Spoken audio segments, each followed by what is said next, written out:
Hello বন্ধুরা, গোপাল রান্নাঘর থেকে তোমাদের সাদর আমন্ত্রণ জানাচ্ছি। বন্ধুরা, আম দিয়ে তো আমের ডাল, আমের মোরব্বা, আম পানা অনেক হলো, তাই নয়?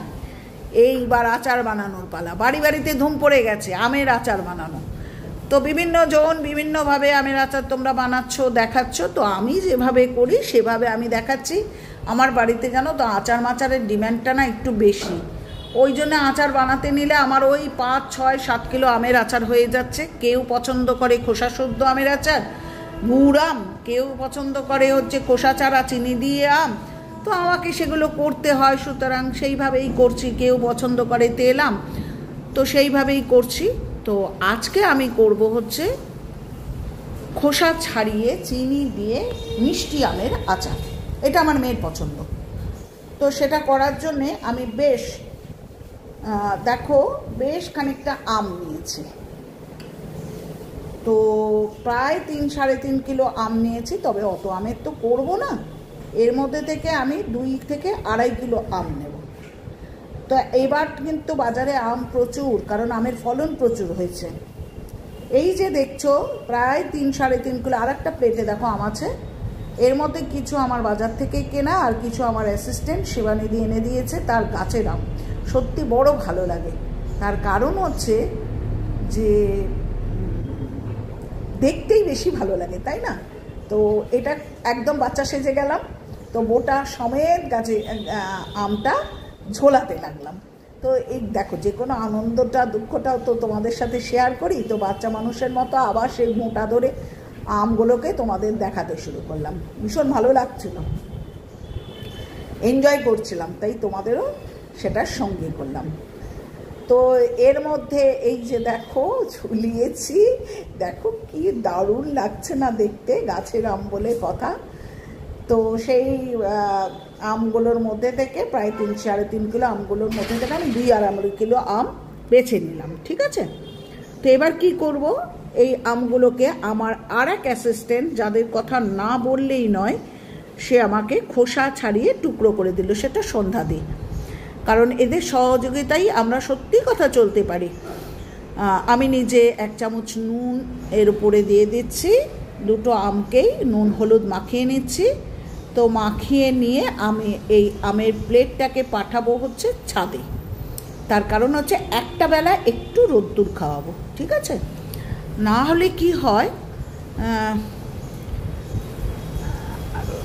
অনেক দিন ধরে আম রাখতে গেলে একটু রোদ্দুরের দরকার আছে। তো আমি সেই জন্য রোদ্দুরে পাঠালাম। এবার দেখো মশলার মধ্যে কি দিচ্ছি। 2 চামচ এখানে দিয়েছি সাদা জিরে, 2 চামচ মৌরি, 1 চামচ ধনে, 1/2 চামচ মেথি এবং 4 থেকে 5টা শুকনো লঙ্কা।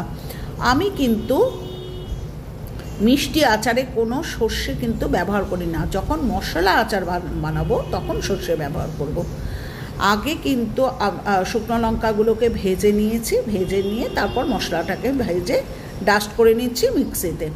4-5 চামচের মতো সর্ষের তেল দিয়েছি। অবশ্যই কিন্তু আচারে সর্ষের তেল ইউজ করবে। 2টো শুকনো লঙ্কা ফোড়ন দিয়েছি এবং 5 ফোড়নটাকে ঢেলে দিলাম।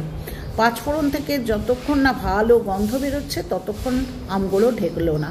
যখন ভালো গন্ধ বেরোবে তখন তুমি এই আমগুলোকে আস্তে আস্তে ঢেলে দেবে, ঠিক আছে? এইবার দেখো আমগুলোকে ঢেলে দেওয়ার পর ওপর নিচ করে নিচ্ছে। তার কারণ হচ্ছে আমি তো ততটা রোদ্দুরে দিইনি, সুতরাং একটু ভালো করে ভেজে নিলাম। 1 চামচ নুন দিলাম। এখানে আমি বিট নুন ব্যবহার করছি না, আমি এমনি নর্মাল নুনই দিচ্ছি। আর দিয়েছি 2 চামচ কাশ্মীরি লঙ্কার গুঁড়ো, 1 চামচ হলুদের গুঁড়ো। কারণ হচ্ছে কাশ্মীরি লঙ্কার গুঁড়োটাই কিন্তু রং হয়। আর দেখলে আমি চিনি দিয়ে করব, আগেই তো বলেছিলাম, সুতরাং চিনি দিচ্ছি। বন্ধুরা, এখানে তোমরা যদি জিজ্ঞেস করো চিনির পরিমাণ কি, আমি কিন্তু বলতে পারবো না। তার কারণ হচ্ছে যার যার আমের টকের উপর কিন্তু নির্ভর করে কতটা চিনি লাগবে। আমি এখানে আমার আমগুলো যতটা টক ছিল সেই অনুযায়ী 2.5 কিলো আমের জন্য আমি 1.25 কিলো চিনি দিয়েছি। দেখেছো কিভাবে ফুটছে?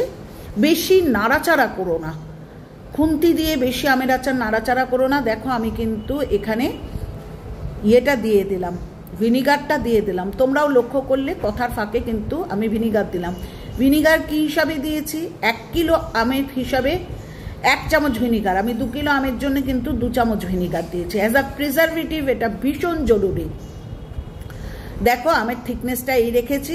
ভাজা মশলার গুঁড়োটা খুব ডাস্ট করিনি, মোটামুটি করে আমি কিন্তু ওপর দিয়ে আমের আচারের ওপর দিয়ে কিন্তু ছড়িয়ে দিচ্ছি। ঠিক আছে, ভালো হলো। দেখো কি সুন্দর কালার হয়েছে।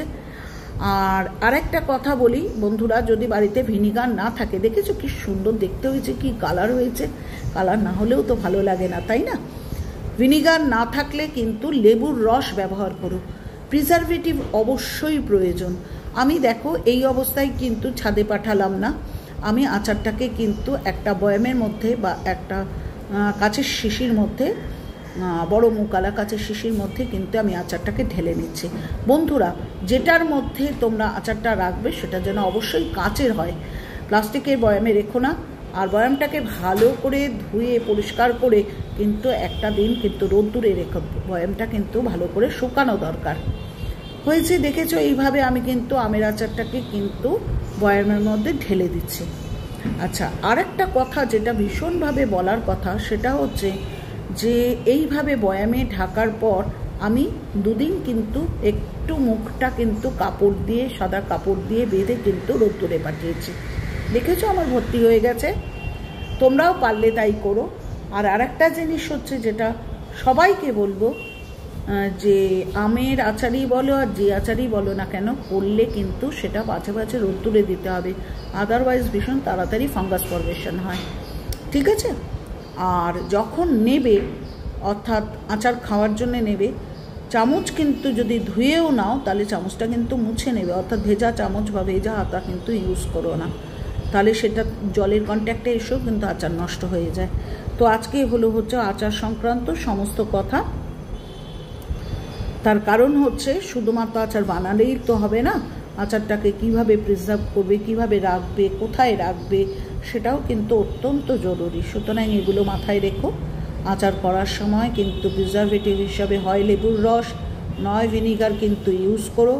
আচার কিন্তু শুকনো পাত্র শুধু নয়, রোদ্দুরে দেওয়া পাত্রের মধ্যে কিন্তু এয়ার কন্ট্যাক্ট যাতে না হয় সেরকম পাত্রে কিন্তু রেখো।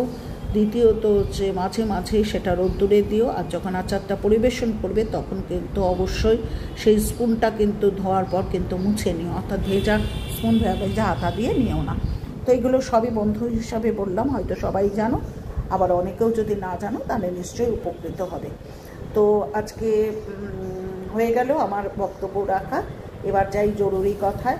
পুরনো বন্ধুরা যেইভাবে সমর্থন করছো, যেইভাবে ভালো ভালো কমেন্ট করছো, রিয়েলি আমি গ্রেটফুল তোমাদের কাছে। আমি বারবার প্রত্যেক দিন এসে সেটা স্বীকার করি।